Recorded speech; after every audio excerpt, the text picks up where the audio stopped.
Hello, and welcome back to the Coachman. Just a quick thank you to everybody, primarily my missus, Miss Daisy. It was my birthday actually, 2 days ago, and yeah, I flew a plane for the first time, so that was pretty awesome. And then proceeded to build a ramp, just because she has issues getting around our house, so I made it a little bit easier. But it was a good day overall. So I just want to say thank you for all the birthday wishes and for everybody that reached out, said hello, said happy birthday. So yeah, so that's awesome. And what is even more awesome is this story that's coming up by William Elliot Griffis, who it's a story all the way from Holland or the Netherlands, Dutch, whatever you want to call it, and it's actually called the Golden Helmet, which I'm sure we would all love a golden helmet. But sit back and relax, and let's get into the story. For centuries, more than can be counted on the fingers of both hands, the maidens and the mothers of Friesland have worn a helmet of gold covering the crown and back of their heads, and with golden rosettas at each ear. It marks the Frisian girl or woman. She is thus known by this headdress as belonging to a glorious country that has never been conquered and is proudly called Free Frisia. It is a relic of the age of gold, when this precious metal was used in 1,000 forms not seen today. Of how and why the golden helmet is worn, this is the story. In days gone by, when forests covered the land in bears and wolves were plentiful, there were no churches in Friesland. The people were pagans and all worshipped Woden, whom the Frisians called Fostete. Certain trees were sacred to him. When a baby was ill or grown people had a disease which medicine could not help, they laid the sick one at the foot of the holy tree, hoping for health soon to come. But should the patient die under the tree, then the sorrowful friends were made glad. If the leaves of the tree fell upon the corpse, it was death to any person who touched the sacred tree with an axe, or made kindling wood, even of its branches. So basically what happened is somebody passed away and you went touching this tree. That was it for you. But that's awesome though. I like sacred trees. They're awesome. Especially the huge ones, you know what I mean? That are like just massive as houses. Now among the wild people of the north, who ate acorns and were clothed in the skins of animals, there came from the Christian lands of the south a singer with his harp. Honestly, if you ever want to see, like, my face is kind of like cringed because a Christian with a harp, right? Let's just say there's a very well-known cartoon called Asterix and Obelix. If you want to see, let's just say, a parody of these people and what I know of them, go watch Asterix and Obelix and you'll be like, oh, okay, got it. Trust me, it's also a great series too. You can read the books and everything, but you got to go check it out. Invited to the royal court, he sang sweet songs. To these the king's daughter listened with delight, until the tears, first of sorrow and then of joy, rolled down her lovely cheeks. This maiden was the pride of her father, because of her sweet temper and willing spirit, while all the people boasted of her beauty. Her eyes were of the color of a sky without clouds. No spring flower could equal the pink and rose in her cheeks. Her lips were like the red coral which the shipmen brought from distant shores. Her long tresses rivaled gold in their glory. And because her father worshipped Fostete, the god of justice, and his daughter was always so fair to all her playmates, he, in his pride of her, gave her the name Fostete Dina. That is, the darling of Fostete, or the lady of justice. Now, if you haven't heard my last story, I brought this up. I think it was, what was it? It was it was the Jewish story. I think it was like 2 stories ago, maybe the last one. Whenever they describe women or like the most fairest of all, right? It's always blue eyes, golden hair, red cheeks, and she's always like the most nicest person in the world. Let me be honest. Not all women that look like that are that nice and are that pretty. So we'll just leave it at that. But I guess I get it. What was the most fair? So we're going to move on.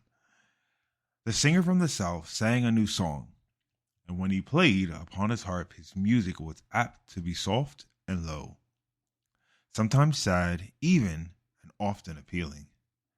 It was so much finer and oh, so different from what the glee men and harpers in the king's court usually rendered for the listening warriors.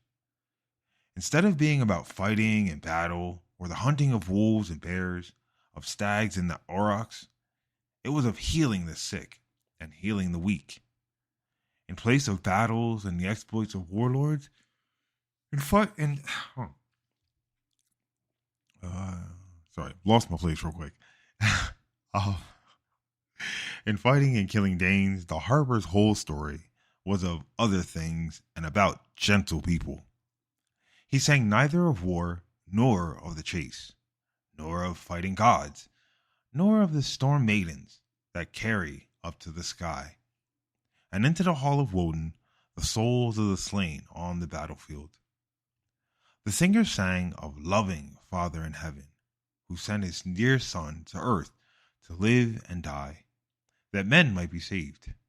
He made music with voice and instruments about love and hope and kindness to the sick and poor, of charity to widows and to orphans, and about the delights of doing good. He closed by telling the story of the crown of thorns, how wicked men nailed this good prophet to a cross, and how, when tender-hearted women wept, the holy teacher told them not to weep for him, but for themselves and their children. This mighty lord of noble thoughts and words lived what he taught. He showed greatness in the hour of death by first remembering his mother, and then by forgiving his enemies. I'm going to be honest. Just imagine this, yeah? And I'm not saying this is like everybody or anything, but imagine, like, let's say going to like Crenshaw, yeah? Or like the south side of Chicago or north side of Philadelphia, yeah? As like a Bible thumper. Rolling up in there and telling, gangsta hip hop, yeah?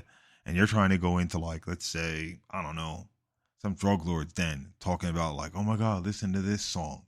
You know what I mean? And like trying to rap like about God and all that. That's pretty much the equivalent of what this guy was doing. So commend him. Hope he makes it out alive. What? Forgive an enemy? Forgive even the Danes? What horrible doctrine do we hear? See what I'm saying? Cried the men of war. Let us kill this singer from the south. I told you. And they beat their swords on their metal shields till the clangor was deafening. The great hall rang with echoes of din, as if for battle. The Druids, or pagan priests, even more angry, applauded the action of the fighting men.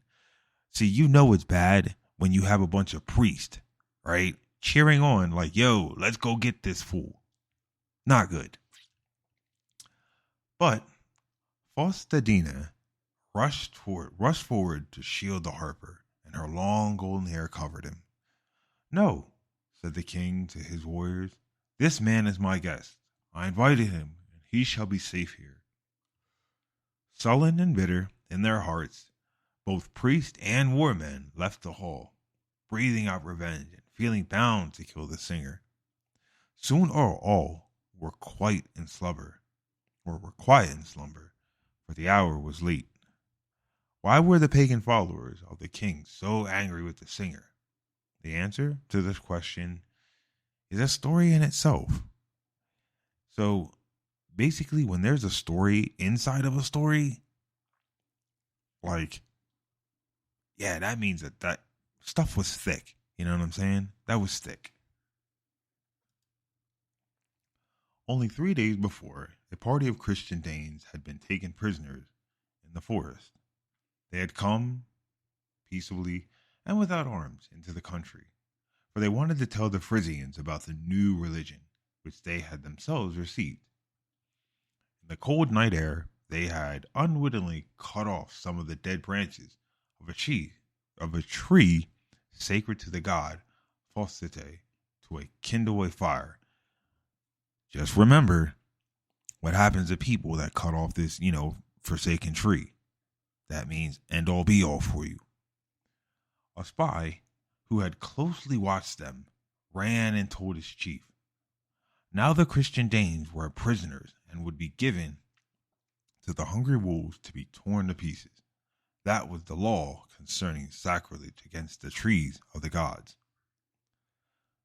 Some of the Frisians had been to Rome, the eternal city, and there learned from the cruel Romans how to build great enclosures, not of stone but of wood. Here, on holidays, they gave the prisoners of war to the wild beasts for the amusement of thousands of people. The Frisians could get no lions or tigers, for these fierce brutes live in hot countries, but they sent hundreds of hunters into the woods for many miles around.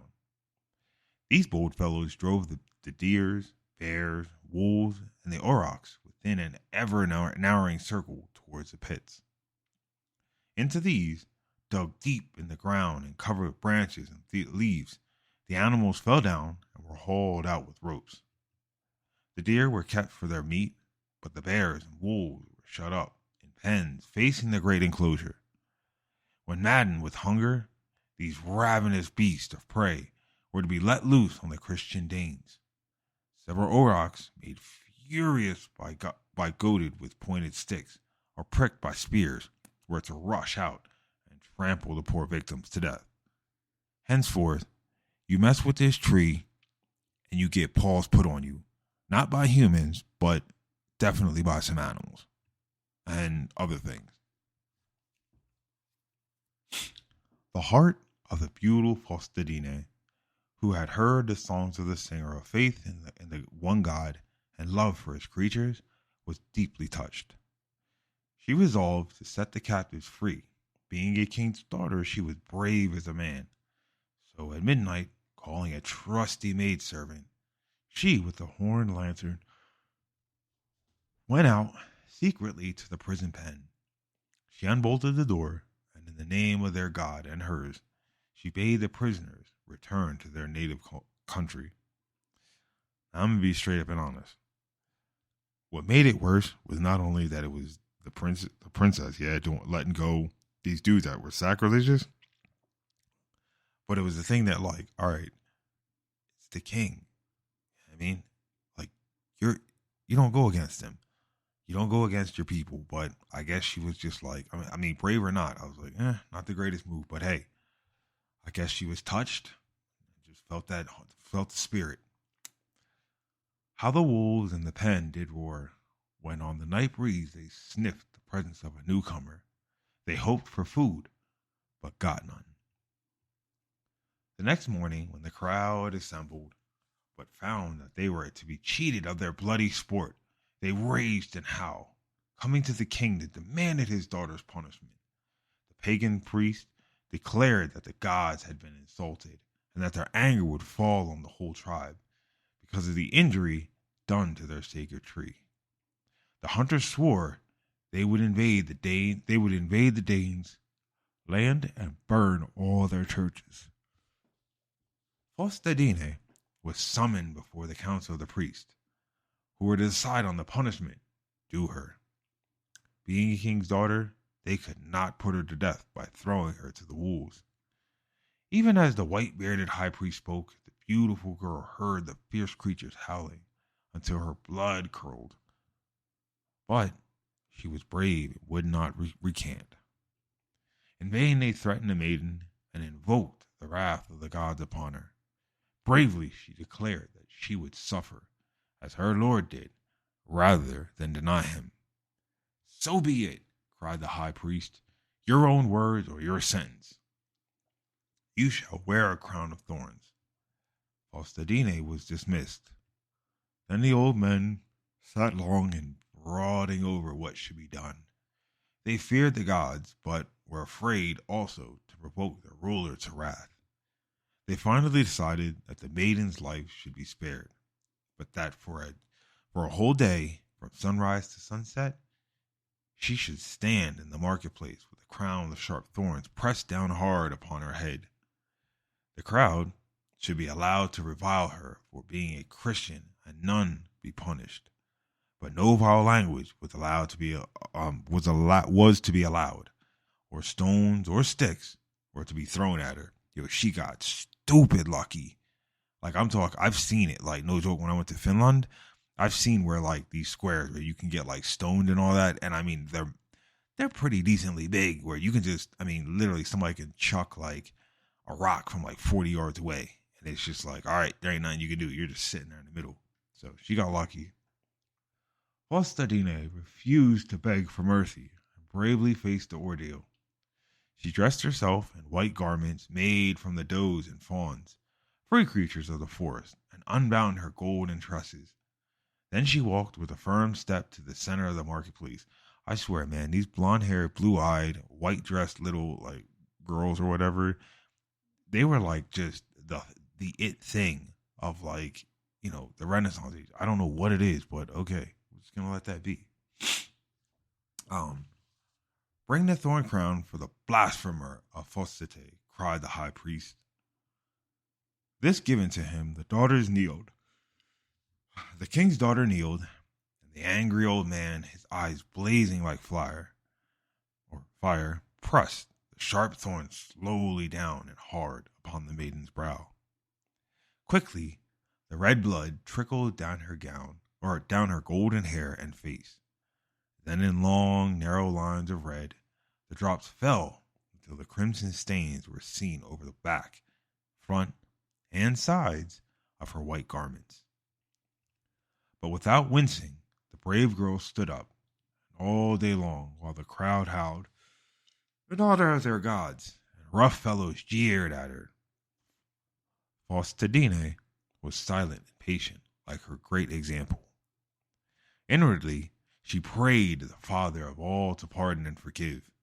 There were not a few who pitied the bleeding maiden wearing the cruel crown that drew the blood that stained her shining hair and once white clothing.